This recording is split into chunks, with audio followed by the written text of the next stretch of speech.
and we'll be posting this on our website, probably on the blog section of our website for later review for anyone who wants to go back over it again.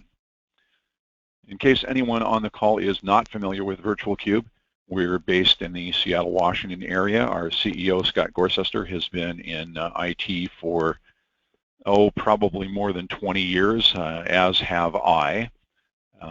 We started life primarily as a Citrix and Microsoft partner. We've branched out from that into providing managed services where many of our customers have us on a monthly retainer, and for that monthly retainer we assume responsibility for all of their systems.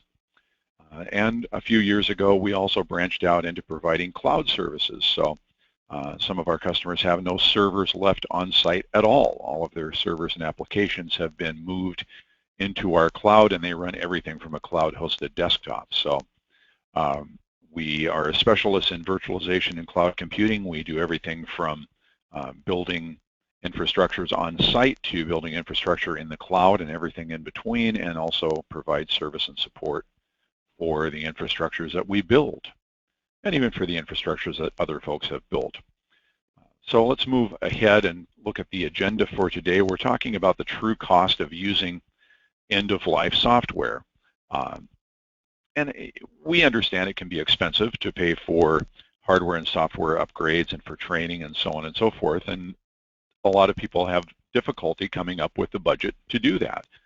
But not doing it can cost you more money than it saves you, and it can be very frustrating when things don't work out right, when you end up with system downtime or unexpected expenses because of a system crash, or heaven forbid, a data loss because you've been penetrated by some kind of malware or some kind of hacking.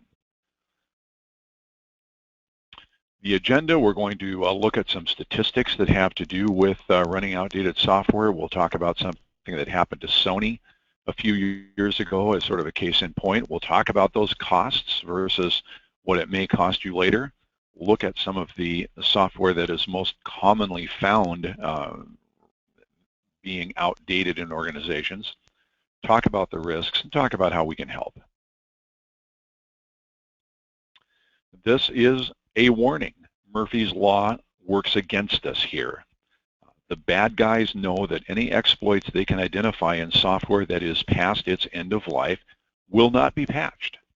So quite literally, it is open season today on Windows XP, which went past its end of life date in April of last year, and Server 2003 that went past its end of life date this past July. So if you're running that outdated business software or other kinds of outdated business software, there are real risks to your business. So let's look at some numbers. It's kind of interesting. 94% of small businesses think that it's important to keep their software updated, and they're right. And the reason that they're right is 70 to 80% of the top malware that affects businesses today could have been avoided if their technology was patched and correctly updated.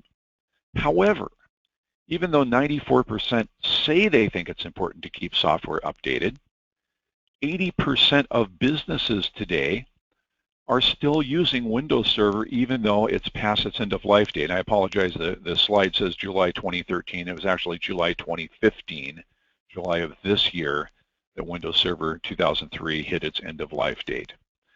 40% of the server deployments in the country are still Windows Server 2003, and 25% of businesses say they still plan to use Windows Server 2003 moving forward, even though it's no longer supported.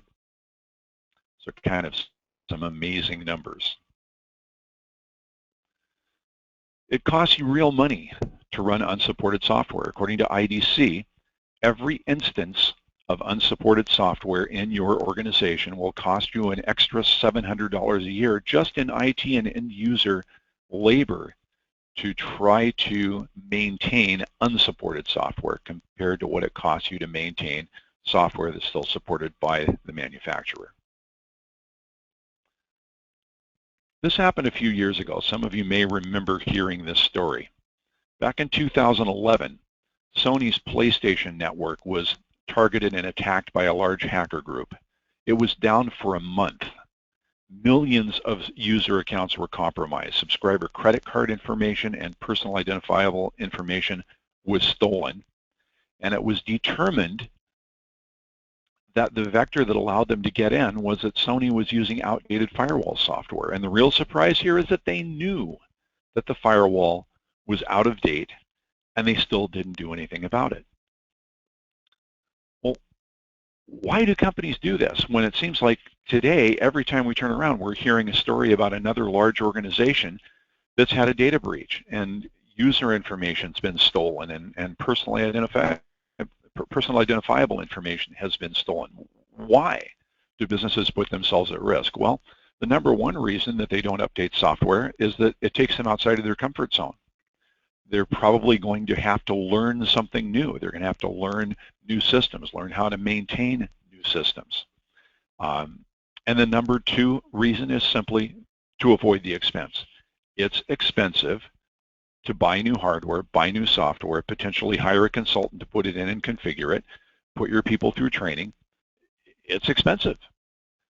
But you need to compare that expense with what it could cost you later if you don't do it. Back in the 70s, there was a Fram oil filter commercial that I still remember that ran on TV. It compared the cost of doing preventative maintenance on your vehicle and changing the oil filter to the cost of having an expensive repair down the road. And the tagline was a mechanic looking into the camera and saying, you can pay me now or you can pay me later. Your choice. And the same is true in the IT world. You can pay it now or you can pay it later. And the real question is the downside of doing it now, the cost savings of not doing it now outweigh the potential cost to your organization later from things like security holes that we've already talked about, particularly in Windows XP and Windows Server 2003.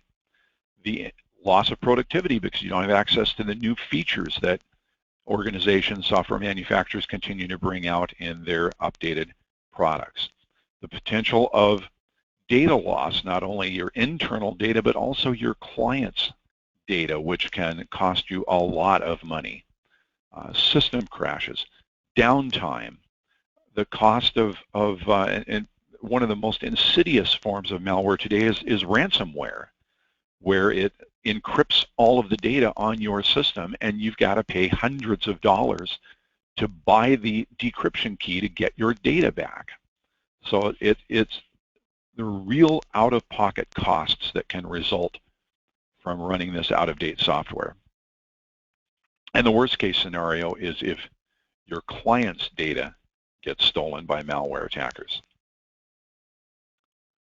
So what do we commonly find that's outdated in customers' networks? Well, believe it or not, probably the number one thing that doesn't get updated frequently enough is antivirus and anti-malware software. People don't renew the update subscriptions, so they stop getting the virus definition updates, or it's not configured properly, and so the updates aren't applying properly. When in most cases, if you keep the subscription in place and things are configured correctly, it gets updated automatically and you don't have to worry about it. Now, antivirus is not a perfect solution, particularly if your users have local admin control or local admin rights to their workstations. They can still be tricked into approving the installation of malware on their systems. And if the user has local admin rights and they have the right to install software on their systems and they approve the installation of malware, the malware is going to get installed. And there's not a whole lot you can do to prevent that. There are ways to lock those systems down and not give the users the ability to install local software locally. Your users are likely to push back against that. But again, it's a question of balancing the risk. Office software is frequently outdated. Microsoft's policy in general is to provide support for 10 years after a product's been released. The first 5 years they refer to as mainstream support, and the next 5 they refer to as extended support. Well, Office 2007 is now 2 years away from end of life.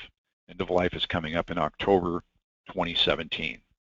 If you know anyone who's running anything earlier than Office 2007, they are well past end of life and they're putting their business at risk. Now, I get it. I understand that people like their own version of Office, and I know in particular there was a lot of resistance at the transition to the new ribbon bar menu structure when we went from Office 2007 to Office 2010. But there really are more features and more security features and more control over the dissemination of Office documents in the more recent versions. And with the really aggressive subscription pricing these days in Office 365, it's really difficult to justify not keeping everybody on the latest version of Office.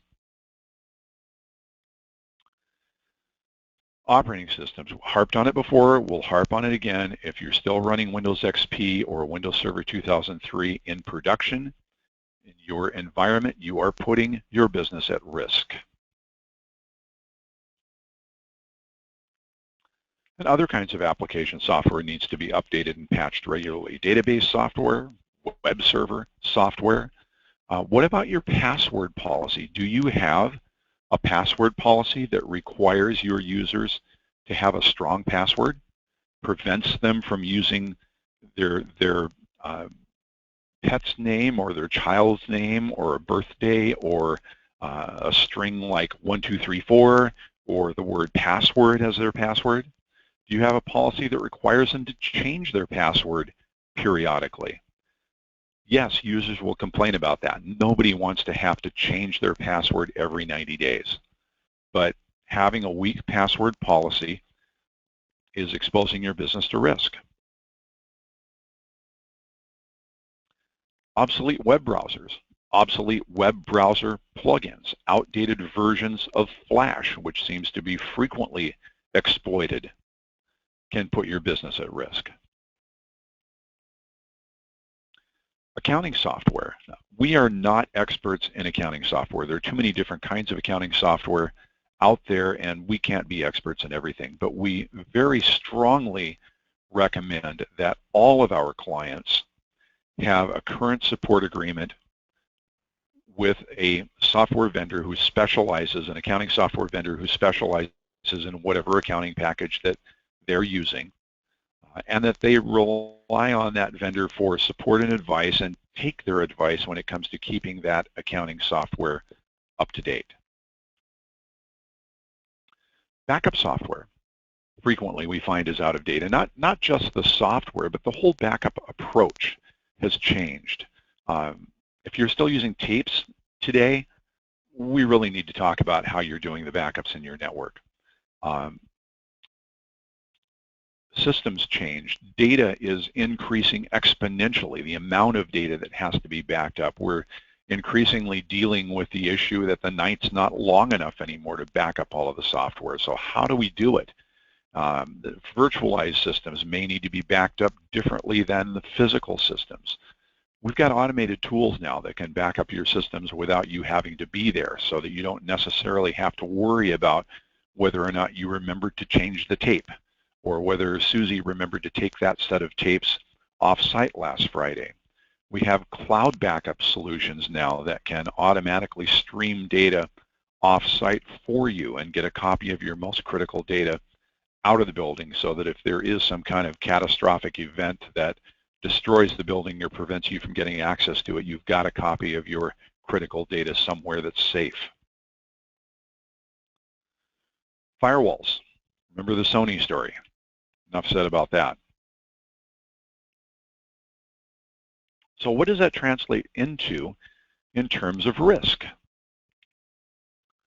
Well, we've already talked about some of those risks. We've talked about the possibility of malware intrusion. We've talked about the possibility of ransomware like CryptoLocker that encrypts your files and causes you to have to buy a decryption key to get them back.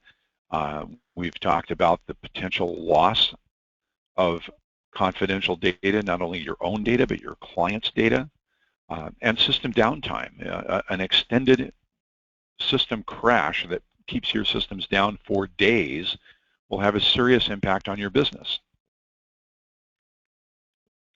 And if you are under some kind of compliance regulation, if you're bound by the credit card PCI regulations or HIPAA regulations in terms of healthcare, there can be some very serious financial penalties assessed for failing a security audit, and particularly for losing personal identifiable information, client or patient data. Those penalties can run from $1.5 million to almost $28 million, depending on the size of the business and the magnitude of the loss. That's bankruptcy territory for an awful lot of businesses. And if you still have, I'm going to hit it one more time, if you still have Windows XP or Windows Server 2003 in production in your network, then I can pretty much guarantee that you are not in compliance with whatever set of compliance regulations you are supposed to follow, and you will fail your next audit.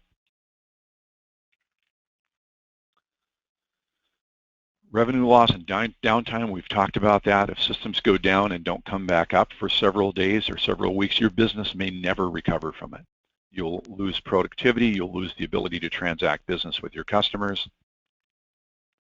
It's just not worth taking the chance. And of course, if there's no support available from the software manufacturer, where are you going to get support? You're on your own. You're searching Google. You're trying to find forums for suggestions of how to support this old and outdated software. Maybe you're turning to consultants like us in hopes that we still have folks on our staff that know how to work on the systems and are willing to still work on the systems. So there are increased support costs from that. So how can we help? Well, we've been doing this for a long time. We have automated tools that can survey your network, audit your network, and come up with software that you may be running that's out of date. So we're offering a complimentary software audit.